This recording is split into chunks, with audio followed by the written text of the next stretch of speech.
90 দিনে AI automation শেখার আজকে আমার প্রথম দিন।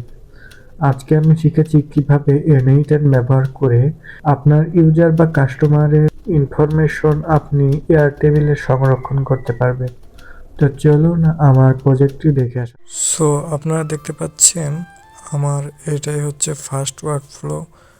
তো চলুন আমরা এখন এটা টেস্ট করে দেখি। প্রথমেই আমি আমার নামটি দিয়ে নেব। নামটি দেওয়ার পরেই আমার ইমেইল অ্যাড্রেসটি দেওয়া হচ্ছে gmail.com।